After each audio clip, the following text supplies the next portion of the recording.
반갑습니다. 오늘도 토토를 찾는 사람들 채널을 찾아주셔서 감사합니다. 분석 시작 전에 구독과 좋아요 한 번씩 눌러주시면 큰 힘이 됩니다. 스포츠 분석방과 분석 최종 조합 픽은 영상의 댓글에 기재해 두었으니 필요하신 분들은 확인해 주시면 감사합니다. 그럼 분석 시작하겠습니다. 첫 번째로 울산 현대와 대전 하나시티즌의 경기를 분석해 보겠습니다. 울산은 시즌 초반 3연승을 기록하며 좋은 출발을 보였지만 최근 수원FC와의 원정 경기에서 1대1 무승부, 포항과의 원정 경기에서는 0대1로 패하며 다소 주춤한 모습을 보였습니다. 특히 팀의 핵심 미드필더 보야니치의 공백이 뼈아팠습니다. 보야니치가 없는 울산은 중원에서의 지배력이 떨어지고 공격 전개에서도 창의성이 부족했습니다. 이번 경기에서도 보야니치의 출전 여부는 불투명한 상황으로 홈경기임에도 불구하고 울산의 우세를 확신하기 어려운 상태입니다. 반면 대전은 현재 리그 3연승을 달리며 상승세를 타고 있습니다. 홈에서는 다소 기복 있는 모습을 보였지만 원정 경기에서는 평균 2.7득점이라는 뛰어난 공격력을 보여주며 강한 모습을 보이고 있습니다. 최근 경기마다 2골 이상을 기록하며 공격진의 호흡이 잘 맞아가고 있고 조직력도 상당히 향상된 모습입니다. 지난 광주와의 경기에서는 1대1 무승부를 기록했지만 여전히 공격에서의 위협은 유효합니다.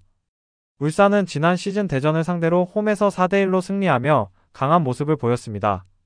게다가 2012 시즌부터 현재까지 대전과의 홈 맞대결에서 4승 3무로 패배가 없습니다. 하지만 이번 경기는 상황이 다릅니다. 어매치 후 돌아온 주민규가 직전 경기에서 교체 출전하며 큰 임팩트를 보여주지는 못했지만 이번 주민규 더비에서는 강한 동기부여와 함께 남다른 활약을 보여줄 가능성이 있습니다. 울산의 보야니치 공백이 여전히 크고 대전의 강력한 원정 득점력이 살아난다면 울산이 힘겨운 경기를 펼칠 수 있습니다. 결론적으로 이번 경기는 울산이 홈에서 어려움을 겪을 가능성이 높아 보입니다. 대전의 공격력과 울산의 중원 부재를 고려했을 때 대전이 2대1로 승리하는 시나리오가 유력합니다. 추천픽은 대전승 기준점 2.5버입니다. 두 번째로 현대캐피탈과 대한항공의 배구 챔피언 결정전 경기를 분석해 보겠습니다. 현대캐피탈은 정규 시즌을 30승 6패라는 압도적인 성적으로 마무리하며 1위에 올랐습니다. 팀의 핵심 공격수 레오는 블로킹을 뚫는 타점 높은 스파이크로 경기 흐름을 주도했고 허수봉 역시 뛰어난 결정력으로 팀을 이끌었습니다. 중앙에서는 최민호와 정태준이 안정적인 속공과 블로킹을 선보이며 상대의 공격을 효과적으로 막아냈습니다. 여기에 황승빈 세터의 안정적인 토스도 현대캐피탈의 강점으로 작용했습니다. 홈 경기에서는 13승 5패를 기록하며 강한 모습을 보여주고 있습니다. 반면 대한항공은 정규 시즌 21승 15패로 2위에 올랐고 피오에서는 KB손해보험을 상대로 2대1 승리를 기록하며 챔피언 결정전에 진출했습니다. 1차전 패배 후 한 선수 대신 투입된 유광호 세터가 2차전과 3차전에서 안정적인 경기 운영을 보여주었고 러셀은 강력한 서브와 스파이크로 해결사 역할을 톡톡히 해냈습니다. 정지석은 서브 리시브에서 안정감을 보였으며 김민재는 중앙에서 날카로운 속공을 구사하며 팀 승리에 기여했습니다. 원정 성적은 12승 8패로 무난한 편이지만 현대캐피탈의 홈에서 경기하는 만큼 더욱 철저한 준비가 필요해 보입니다. 올 시즌 정규 시즌 맞대결에서는 현대캐피탈이 5승 1패로 압도적인 우위를 보였습니다. 특히 최근 맞대결에서도 현대캐피탈이 블로킹과 수비에서 우세를 점하며 승리한 경기가 많았습니다.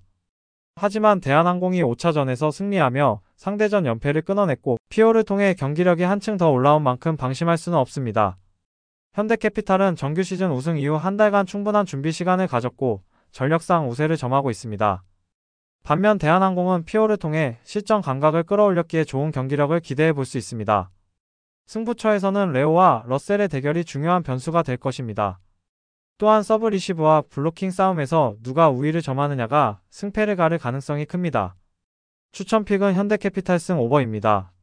마지막으로 서울삼성과 대구한국가스공사의 경기를 분석해 보겠습니다. 서울삼성은 현재 15승 35패로 리그 최하위인 10위에 위치하고 있습니다. 최근 경기에서는 원주 DB와 안양 정관장에게 연달아 패배하며 5연패의 늪에 빠져 있습니다. 글렌 로빈슨 3세가 분전했지만 코비 코번의 결장으로 인해 리바운드와 공격 전개에서 어려움을 겪고 있습니다. 홈 경기에서도 4연패를 기록하며 6승 20패라는 저조한 성적을 보이고 있습니다. 반면 대구한국가스공사는 26승 25패로 5위에 올라 있으며 직전 경기에서 서울 SK를 상대로 75대 74로 승리하며 2연승을 기록했습니다. 앤드류 니콜슨이 중심을 잡고 정성우와 김준일이 강력한 활약을 펼치며 팀을 이끌고 있습니다. 특히 정성호는 결승 3점슛을 성공시키며 승부처에서 큰 역할을 했습니다. 원정 성적은 12승 14패로 안정적인 편이지만 이번 경기는 상대가 최하위 팀이라는 점을 고려하면 승리에 대한 기대감이 큽니다. 올 시즌 맞대결에서는 대구 한국가스공사가 4승 1패로 압도적인 우위를 보이고 있습니다. 특히 최근 경기에서는 대구 한국가스공사가 원정에서도 좋은 경기력을 보여주며 승리를 챙겼습니다. 서울 삼성은 상대의 강한 수비와 빠른 공격 전개를 막지 못하는 모습이 자주 드러났습니다. 코비 코번의 부상 공백이 여전히 크기 때문에 이번 경기도 쉽지 않을 전망입니다. 서울 삼성은 4일 동안 3경기를 치르는 강행군을 소화하고 있어 체력적인 부담이 상당합니다. 반면 대구 한국가스공사는 피오 진출을 확정했지만 4위 울산 모비스와의 준피오를 피하기 위해 승리를 노릴 것입니다. 경기 흐름을 좌우할 키플레이어는 앤드류 니콜슨과 글렌 로빈슨 3세가 될 것이며 리바운드 싸움과 3점슛 성공률이 승패를 가르는 중요한 요소가 될 것입니다. 추천픽은 가스공사 승입니다. 더 다양한 경기에 대한 세부적인 분석이 궁금하시다면 영상 하단의 댓글을 꼭 확인해주세요. 스포츠 토토를 처음 접하시거나 하고 싶은데 어떻게 시작을 해야 할지 모르는 분, 적중률이나 조합 때문에 고민이신 분, 조합이나 다른 분들이 어떻게 조합 짜시는지 보고 싶은 분 모두 댓글을 확인해 주시면 됩니다. 특히 이상한 가입비나 유료픽으로 돈 날리지 마시고 정보를 꾸준히 얻어 베팅하시는 게 가장 좋습니다. 또한 여러 사람들이 어떻게 조합을 짜는지 같이 보면서 연구하시는 게 가장 중요합니다. 마지막으로 기준점이나 결장 정보가 변경이 될 수 있으므로 꾸준히 정보 업데이트를 받으셔야 합니다. 오늘도 영상 시청해 주셔서 감사드리고 오늘도 수익 내시길 바랍니다.